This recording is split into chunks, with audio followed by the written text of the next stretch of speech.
Special guest, Tracy Bonham. Come on up.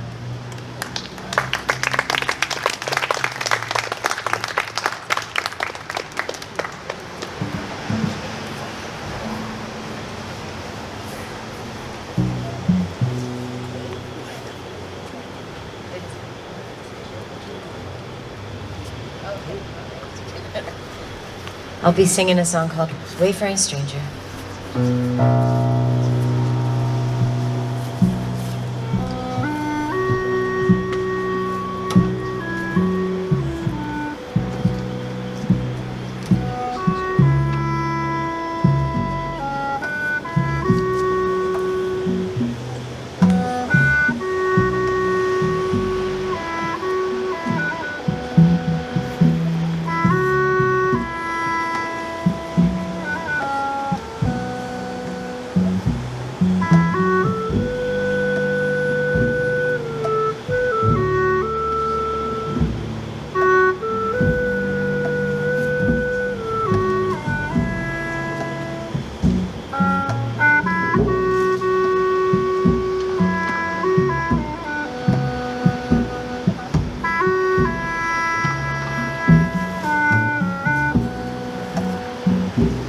I am a poor, wayfaring stranger, traveling through this world. Whoa. There's no sickness, no toil, nor danger in that great world to which I go. I'm going there to see my mother. I'm going there no more to roam. I'm only going over Jordan. I'm only going over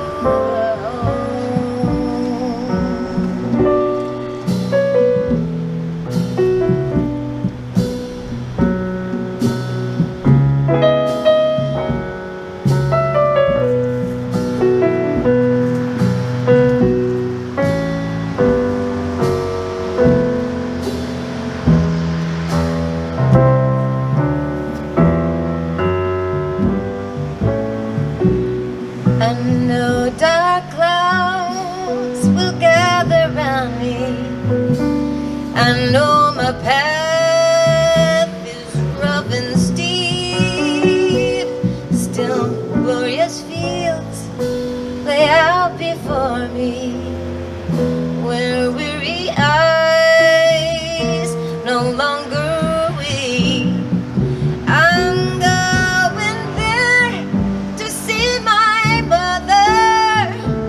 I'm going there no more to roam.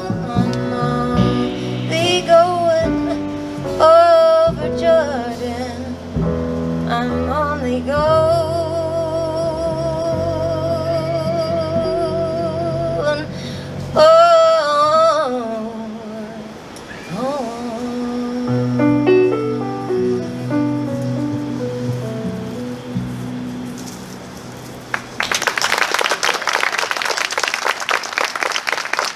Come on down.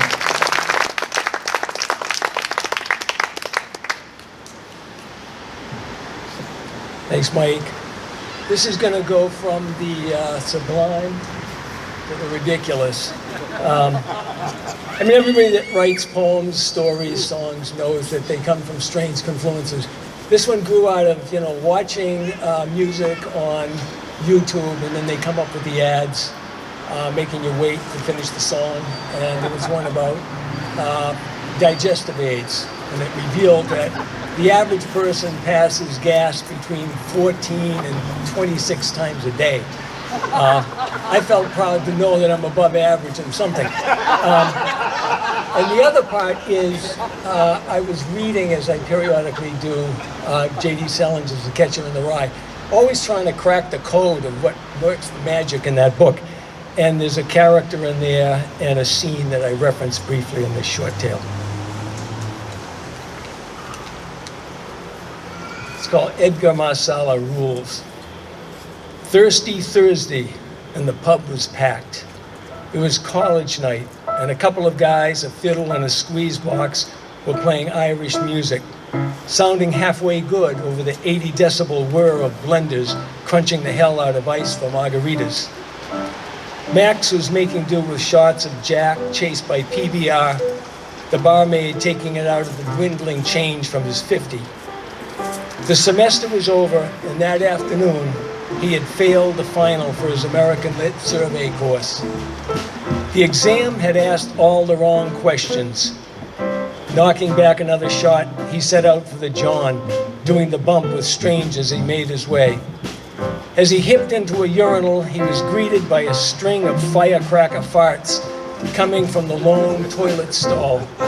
And what jumped to his mind, as thoughts will, was Edgar Marsala, the character in The Catcher in the Rye, who in the middle of a prep school chapel assembly, as some rich alum was going on about what a great guy he was, all of a sudden cut a terrific fart as told by Holden Caulfield. And their classmates were choking to quell their laughter. Now that was something the stupid final exam should have asked about. That Max would have known. Wasn't the kid just doing something everyone imagines doing with some droning on professor, a boring boss at a dull meeting? But of course, no one ever does, except for Edgar Marsala. His classmates tried to get him to rip off another one, but he wasn't in the mood. The temperamental performance artist, true to his muse. Whatever became of older Marsala, Holden never says. He struts and frets and farts his moment upon the page and is heard from no more. But through the miracle of literature, there in the dank men's room of the pub, he'd rematerialized in Max's head. The toilet flushed, the stall door opened, and a thin guy about 40 with a ponytail and a Saw Doctor's USA tour shirt came out, buckling his belt.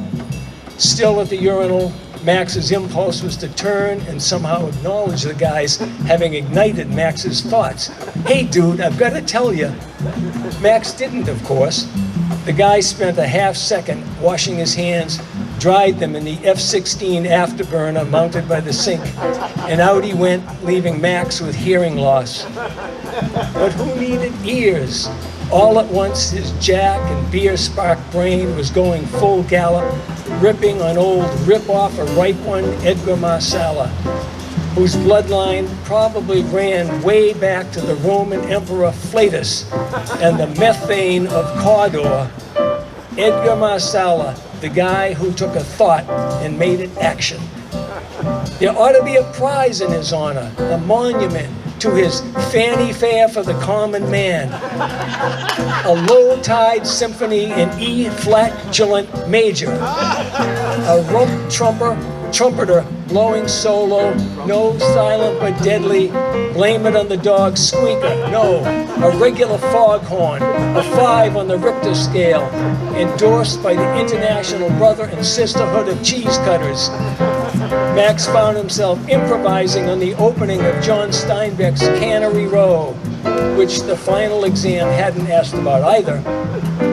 As Steinbeck writes, a poem, a stink, a grating noise, a quality of light, a tone, a habit, a nostalgia, a dream. Max adding a koan, a clapping of invisible hands, a ribald rhapsody, a blast Whitman would have cheered, one for the open road, a raucous barbaric yawp, a yelp, a sulfur dioxide wafting of man's atom nature echoing down the years in the porcelain acoustics of public restrooms everywhere. A moment of Satori transmuted to Fartori by the magic freewheel images of ideas, and Max's mind would have gone on this way, surfing the word wave. But at that moment, two guys came banging in, the Irish musicians on a break, the fiddler with his instrument under his arm. Max wanted to say something to them too. Thanks for the tune, bros. Maybe request Black Velvet Band or Brennan on the Moor. But they were speaking in a brogue full of stony complaint about acoustics and the noisy fucking drunks, so Max finished, zipped, and exited. As he made his way through the churning crowd, he gazed around for the carpet bomber in the Saw Doctor's t-shirt, Max's unwitting muse, half thinking to buy him a margarita and tell him what he'd set in motion. But the dude was nowhere in sight, any more than old Edgar Marsala was, and probably just as well. Max squeezed into his spot at the bar. The barmaid drifted over. Another? He hesitated, rubbed his chin. Hey, you got any Marsala? She frowned. Isn't that cooking wine? You're telling me, he said. Thank you.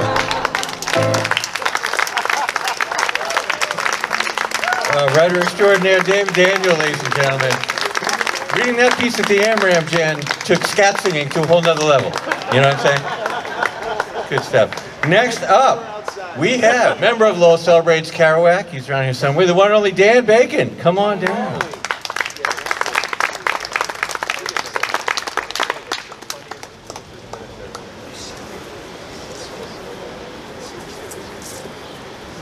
Good to see so many friends. I'm going to read today a poem that we've all heard one time, and I hope that we take it in again for a second. It's The Hill We Climb by Amanda Gorman. When day comes, we ask ourselves, where can we find light in this never-ending shade?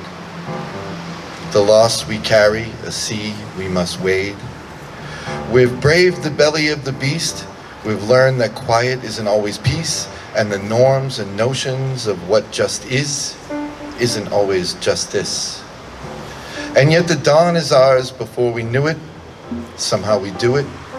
Somehow we've weathered and witnessed a nation that isn't broken, but simply unfinished. We, the successors of a country in a time where a skinny black girl descended from slaves and raised by a single mother can dream of becoming president, only to find herself reciting for one. And yes, we are far from polished, far from pristine, but that doesn't mean we are striving to form a union that is perfect. We are striving to forge a union with purpose, to compose a country committed to all cultures, colors, characters, and conditions of man. So we lift our gazes not to what stands between us, but what stands before us. We close the divide because we know to put our future first, we must first put our differences aside. We lay down our arms so we can reach out our arms to one another. We seek harm to none and harmony for all.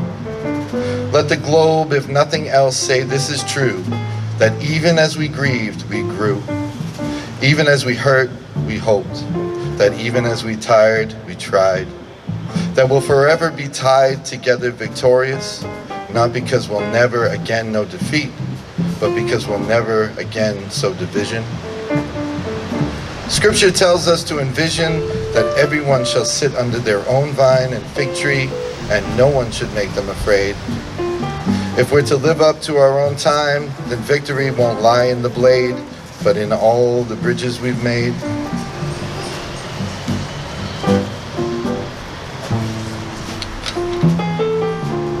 This is the promise declared, the hill we climb.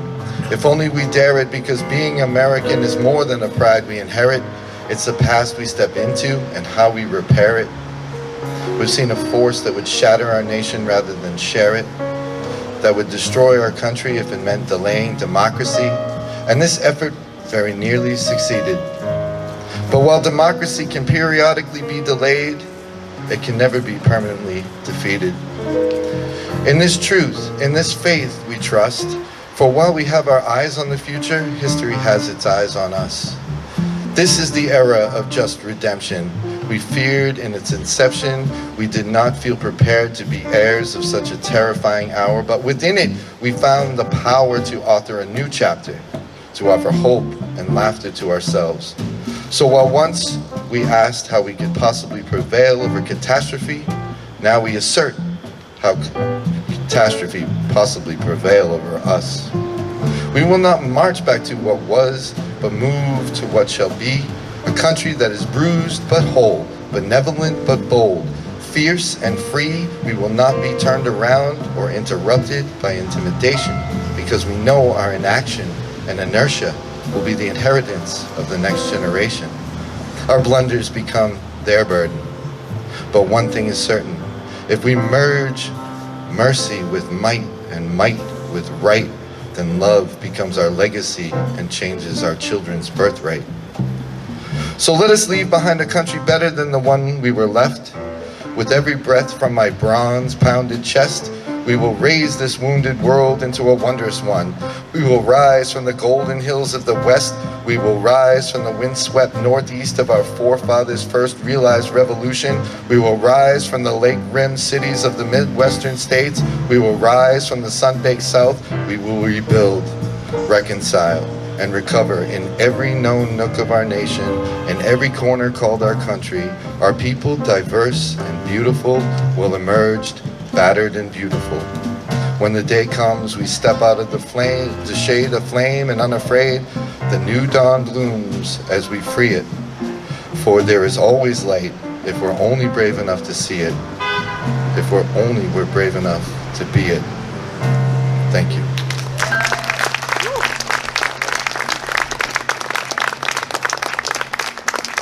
Next up, we got a guy I was so pleased to meet today because I've been a fan of his book for a long, long time. Mr. Oliver Traeger is next up at the Amram Jam.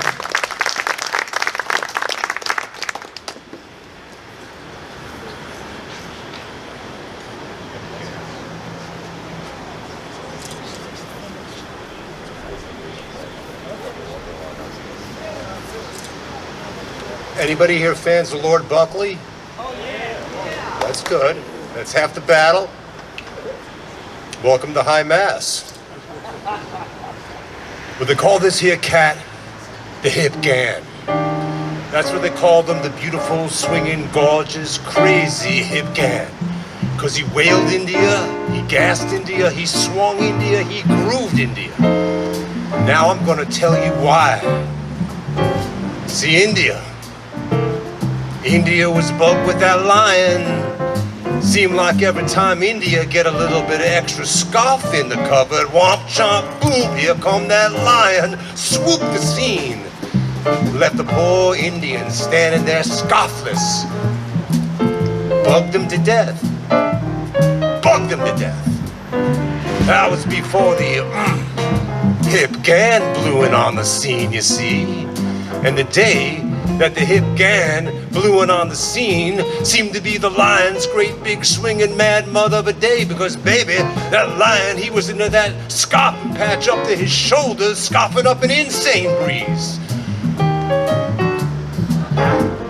So the Hip Gan, he back away 30, 40 feet.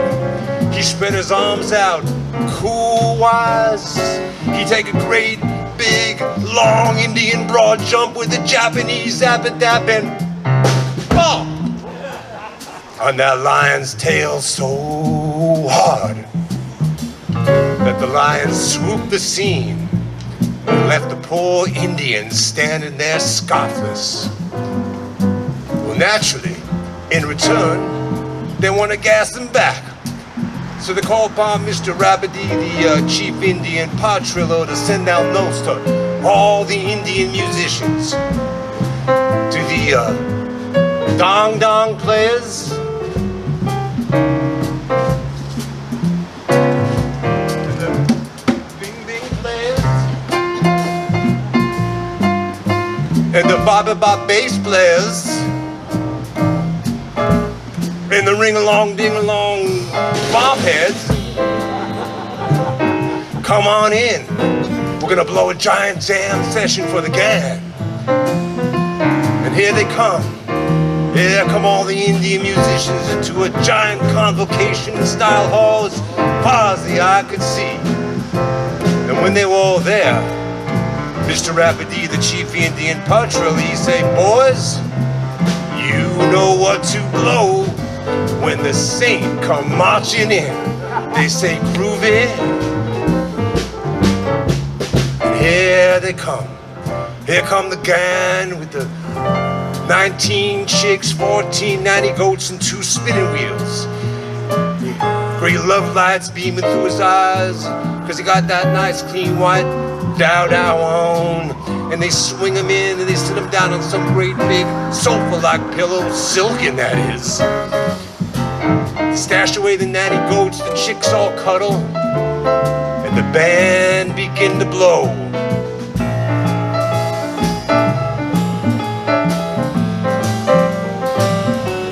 Now my lords and ladies, cats and kittens, studs and stallions, you may have heard a lot of crazy, insane jam session in your time. You may be hip to New Orleans flip. You may be with Chicago style. You may be with Louis Armstrong in Congo Square. David Amram and Oscar Peterson in some club down the village. Maybe with the Grateful Dead of Woodstock, Bob Marley in trench gown, Nirvana in Seattle. But you cats and kitties never heard no jam session like these cats blew. They blew so hard that the snakes in the jungle come slithering out, had to call in a snake god, say, no dancing tonight, we're just putting on a little jam session for the gang. And they blew so wild and so crazy and so insane that it was double euphoria head. And when they were done, Mr. Rapidy, the chief Indian patrilla, he come up to the gang, he do a great big bow, he say, oh, great sweet swinging non-stop motherhead of non-stop crazy beauty. And the hip gang say, baby, if I ain't, I'm a big fat groovy pole on a rough hill on the way there. And Mr. Rapidy, he was a very hip cat, the hip gang was. Mr. Rapidy, the chief Indian patrilla say, can I ask you a question? The hip gang say, why sure, baby. And Mr. Rapidy say, did you enjoy yourself? And the hip gang say, well, baby, when I hear them dong dong players, and bong bong players, and bing bing players, ding along players, brings to my mind's eye the beauty and the mystery and the gorgeous etheria and mysticism that is Mother India. And Mr. Rapidy say, well, that swings my soul to the great Taj Mahal, head of beauty. Can I ask you another question? Hip gang says, sure, baby. Which instrument, say Mr. Rapidy, of all Mother India, did you dig the most? And the hip gang say, well, baby, the instrument of all Mother India, the one that swings my soul to the great cosmic Taj Mahal head of beauty, you ain't got here.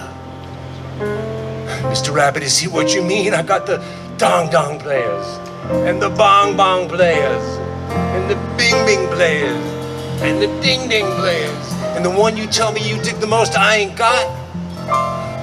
Hip gang say, that's right, baby. And Mr. Rapidy say, well, moonstone me, 'cause I'm ready. The hip gang, he back away a little bit. He say, the music of all Mother India, the instrument which swings my soul to the great Taj Mahal head of beauty, is the music of the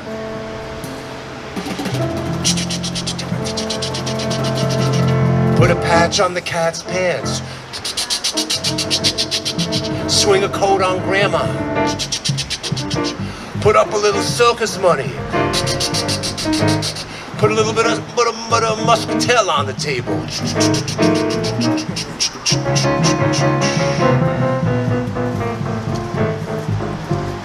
The spinning wheel, babies. I hope I didn't bring you down.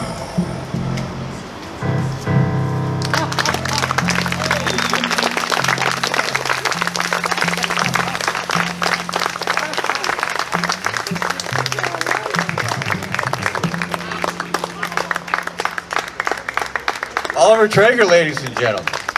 Bring a little bit of that Diggable Infinity into the courtyard today. Next up, we have another character lurking around here somewhere. Can I get Hutch in the clutch? Oh, there he is. Hutch in the clutch, ladies and gentlemen.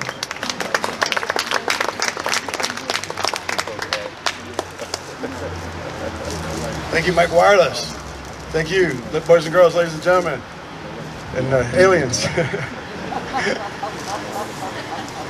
God, thank you. What a beautiful day. I'm just here more because of Roger, friend of the family. I've been a Lowellian now for 2 years, and man, I didn't even pick up a Kerouac book. I had these crazy dreams before I even opened the book. I was like, oh, it's all about crazy dreams and ghosts. And there's a lot of fun history here in Lowell, being the birthplace of the Industrial Revolution. Right there, ladies and gentlemen, there's a sign. There are some steps right over there. I believe it said, industry, not slavery. Right over there. Right on those steps. And then down at the bottom, it's the equity of above all women. Right there. Let's see where this musical journey takes us in 7 minutes or less. Because we left a spoken word for Kerouac. Just I'd recommend starting off with Dr. Sachs. And it kind of starts something like, I had a dream last night. I'm down on Moody Street.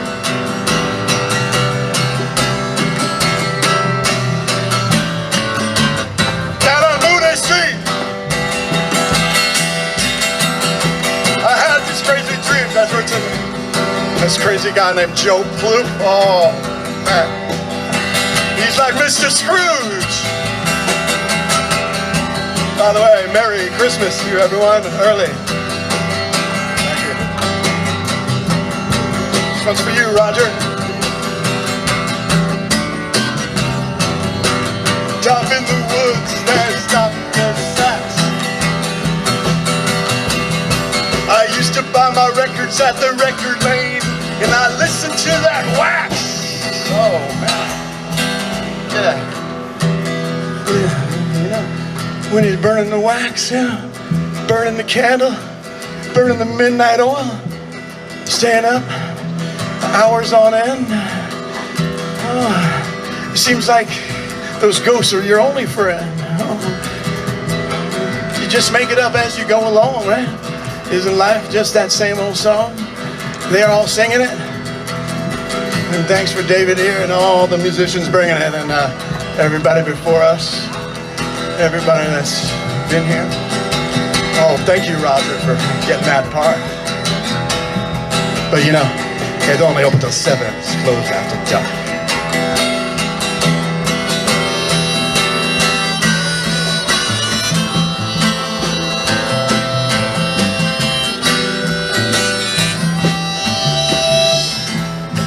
Remember this guy right here? He was all connected. Found out the last time he came to Lowell, he went down by the grotto. He was looking for his friend Allen Ginsberg, and they ran into Father O'Flaherty, and they told me,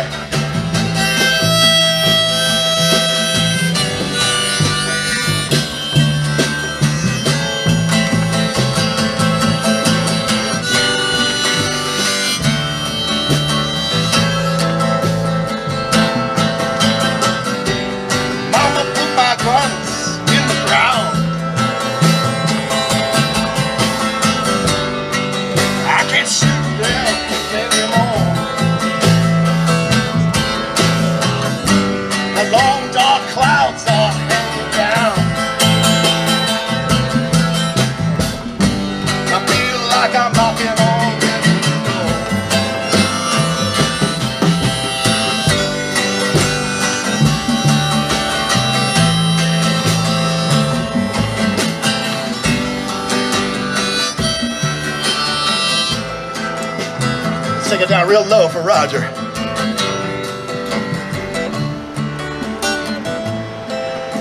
Whisper, you can hear us.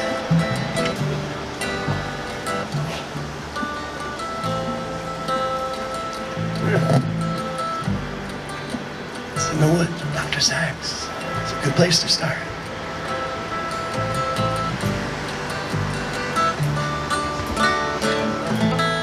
Jacques Kerouac. Bonsoir.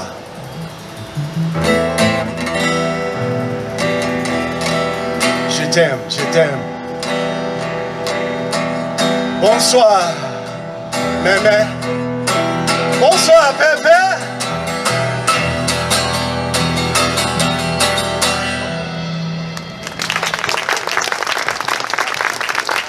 Punch in the clutch, ladies and gentlemen. The musical journey continues. All right, next up, we got a guy I know very well, Mr. Jimmy Pollard. Come on down. Where are you? There he is. Jim Pollard from Lowell Celebrates Kerouac, ladies and gentlemen.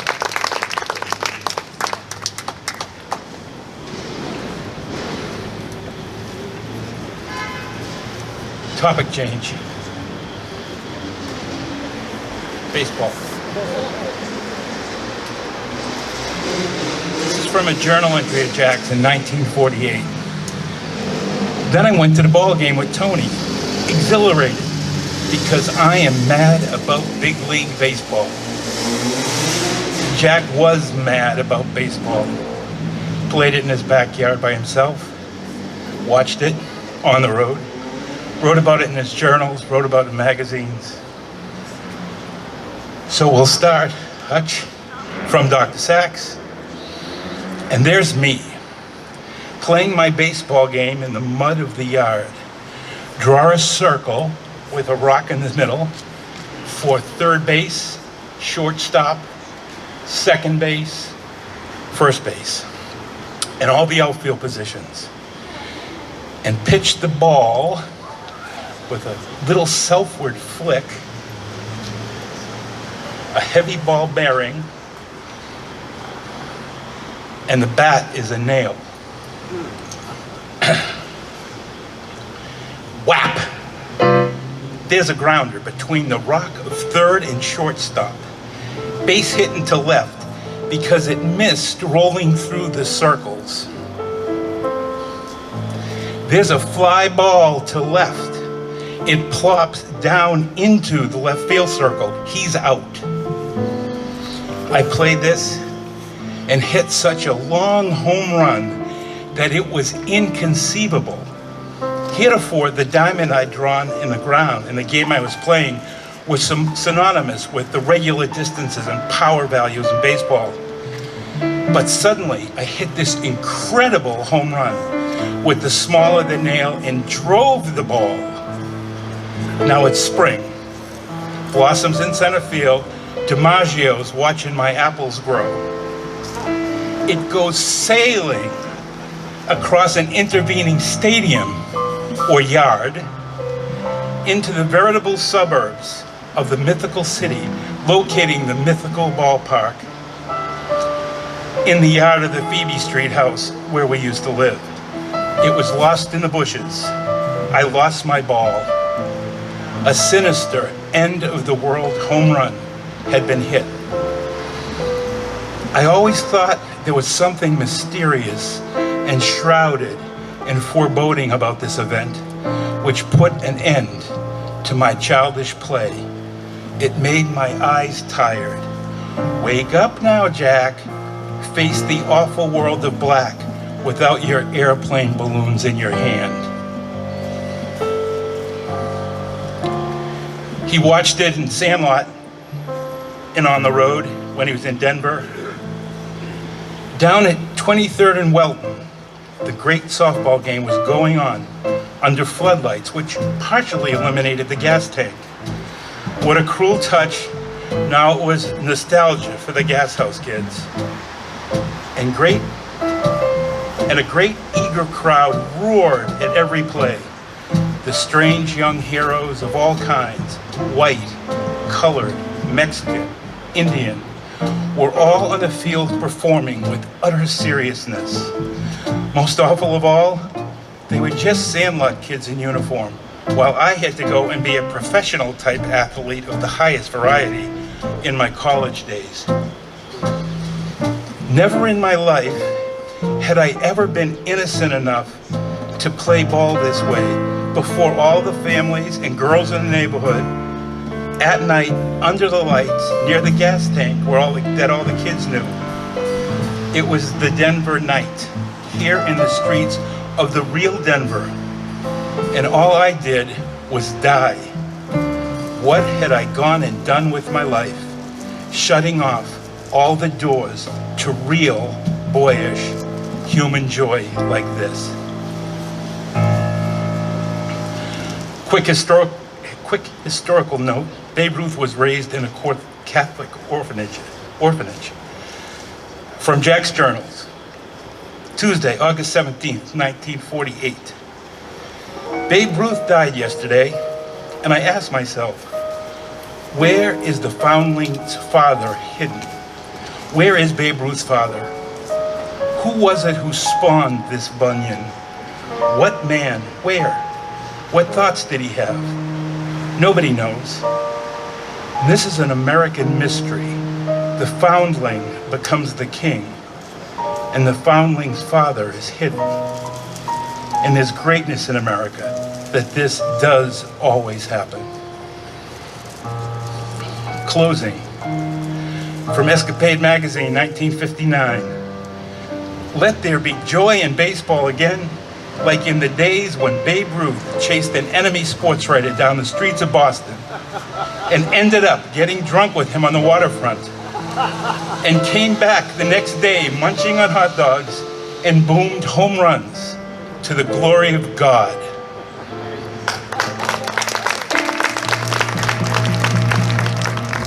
And is high. Your daddy's rich, and your mama's good looking. So hush, baby, hush, baby.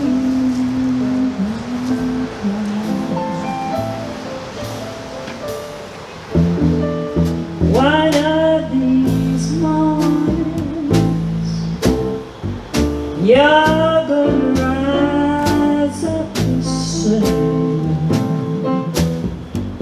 You're gonna spread your wings and take to the sky. But until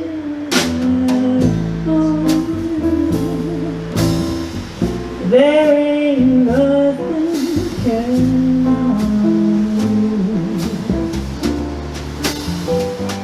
We're down and out, standing.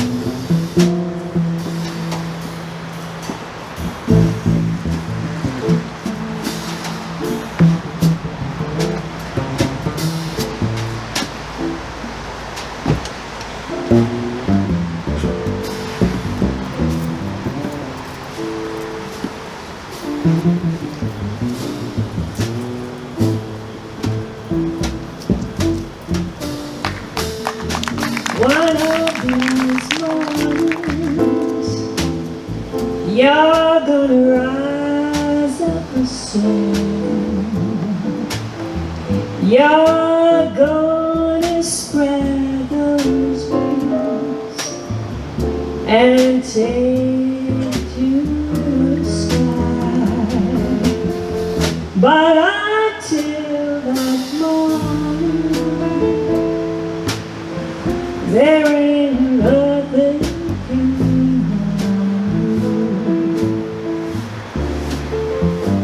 with Daddy and Mommy standing by. So hush, little baby.